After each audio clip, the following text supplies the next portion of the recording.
और इसी बीच एक और अहम खबर आपको बता दें, मोदी सरकार पर प्रियंका गांधी ने बड़ा निशाना साधा कि बीजेपी कहती है कि वो संविधान बदल देगी। पिछले 10 सालों में बीजेपी ने देश पर राज किया।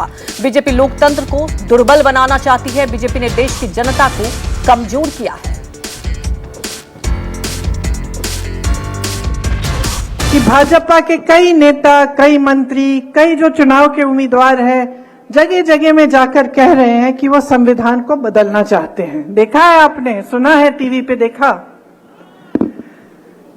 अच्छा, वो सब कह रहे हैं कि हम संविधान बदलना चाहते हैं। मोदी जी जब मंच पे आते हैं तो कहते हैं कि ऐसी कोई बात नहीं है। लेकिन अगर आप इनका इतिहास देखो और देखो कि किस तरह से ये लोग पिछले 10 सालों से किस तरह से इन्होंने इस देश में अपना राज चलाया है, तो जो करने जा रहे हैं वो बात हमेशा वो अपने छोटे नेताओं से, मंत्रियों से कहीं कहीं बुलवा देते हैं और सबसे पहले शुरू में उस बात को नकारते हैं।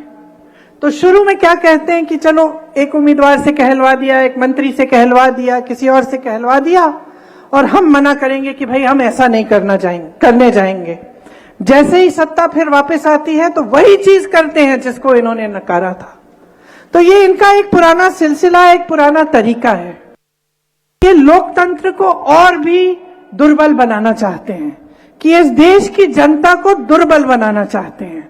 10 सालों में उन्होंने ऐसा कोई काम नहीं किया जिससे हमारा लोकतंत्र, जिससे आपके अधिकार, चाहे आदिवासियों के अधिकार हो, चाहे दलितों के अधिकार हो, चाहे किसी आम जनता के अधिकार हो, उनको मजबूत करने का काम नहीं किया है। सिर्फ उनको कमजोर करने का काम किया है। और जितने भी ऐसे संस्थान हैं जो लोकतंत्र को बचाते हैं, जो आपको बचाते हैं, आपके अधिकारों को बचाते हैं, उनको कमजोर किया है। कांग्रेस पार्टी के मैनिफेस्टो मतलब घोषणा पत्र के बारे में इस बार हमने इसे न्याय पत्र का नाम दिया है। न्याय पत्र का नाम इसलिए दिया है क्योंकि हम देख रहे हैं, जिस तरह से आप देख रहे हैं और आपको अपने जीवन में महसूस हो रहा है कि पिछले 10 सालों से बहुत बड़ी बड़ी बातें की गई हैं, लेकिन आपके जीवन में तरक्की नहीं आई, आपको न्याय नहीं मिला।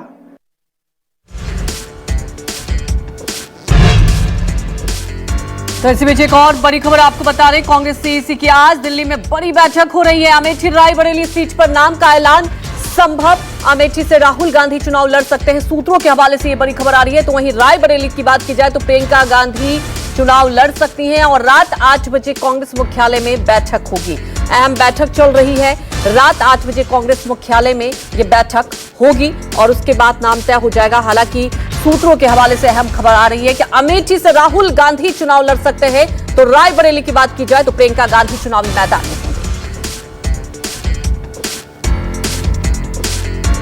वहीं आपको यह भी बता रहे हैं कि आज रात 8 बजे कांग्रेस मुख्यालय में अहम बैठक होगी। रायबरेली से प्रियंका गांधी का नाम आगे चल रहा है, सूत्रों के हवाले से बड़ी खबर।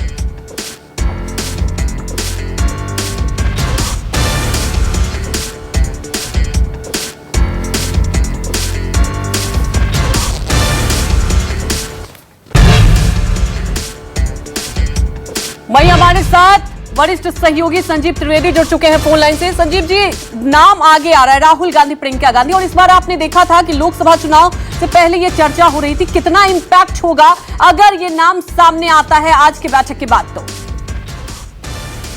देखिए, उत्तर प्रदेश कहा यही जाता है कि दिल्ली का रास्ता है और उत्तर प्रदेश से अगर गांधी परिवार के लोग नहीं लड़े तो ये अपने आप में बहुत मुश्किल वाली स्थिति हो जाएगी कि भाई आप लोग लड़ना नहीं चाहते हैं।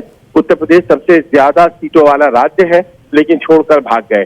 सोनिया गांधी अब उत्तर प्रदेश से सांसद नहीं है, वो राजस्थान से राज्यसभा के सांसद हैं और ऐसे में एक स्थिति का निर्माण हुआ है जिसमें कि प्रियंका गांधी या राहुल गांधी या दोनों को वहां से लड़ना पड़ेगा ही। डरो मत हमेशा राहुल गांधी कहते हैं तो लोग कहने लगेंगे क्या डर गए, और इसीलिए अमेठी और रायबरेली पर अभी तक सीटों का, नामों का ऐलान नहीं हुआ है, जो कि आज हो सकता है कि हो जाए। 8 बजे रात में आज सीईसी की बैठक बुलाई गई है और उस सीईसी की बैठक में खास तौर पर अमेठी और रायबरेली में कौन होंगे उम्मीदवार, इस बात की घोषणा हो सकती है उस बैठक के बाद जो लिस्ट आएगा उसमें।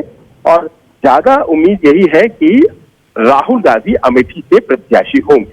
जी संजीव जी, बहुत बड़ी बात यही है, जैसा कि आप कह रहे उत्तर प्रदेश की बात करें, महत्वपूर्ण हो जाता है और वो भी दिल्ली की रास्ते के लिए। लेकिन बड़ी बात यह है प्रियंका गांधी, जो कि लगातार आपने देखा चुनावी प्रचार में हुंकार बनी है, अगर चुनावी मैदान में आती है तो कार्यकर्ताओं में क्या आपको लगता है एक जोश जो बार बार इसकी चर्चा होती है वो कमबैक हो जाएगा?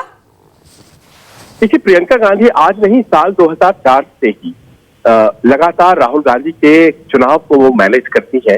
अमेठी में जब भी राहुल गांधी चुनाव लड़ते हैं तो, और फिर वो रायबरेली में खासतौर पर जब सोनिया गांधी जबते हैं वहां के लोगों से वो लगातार मिलती रहती हैं और इस तरह से वो अमेठी और रायबरेली दोनों को जानती हैं, बखूबी वहां के लोगों को पहचानती हैं। बहुत से लोग अमेठी और रायबरेली के पिछले दिनों दिल्ली बुलाए गए थे और वो यहाँ पहुंचे और उन्होंने फीडबैक अपने अपने तरीके से प्रियंका गांधी को दिया, कांग्रेस के वरिष्ठ नेताओं को दिया और सबों का ये मानना है कि इन दोनों को वहीं से चुनाव लड़ना चाहिए। लेकिन रणनीतिक तरीके से कांग्रेस पार्टी सोच रही है अमेठी में राहुल गांधी लड़ेंगे, ये करीब करीब तय कर दिया गया है, लेकिन प्रियंका गांधी क्या लड़ेंगी या नहीं लड़ेंगी इस पर कॉल लिया जाना बाकी है, क्योंकि अगर अमेठी में राहुल गांधी जीतते हैं तो वो वायनाड की सीट छोड़ेंगे और क्या वहां से प्रियंका गांधी को लड़ाया जाएगा, वो ज्यादा अपेक्षाकृत सेफ सीट होगी। ये तमाम बातें हैं कंसिडरेशन। बिल्कुल।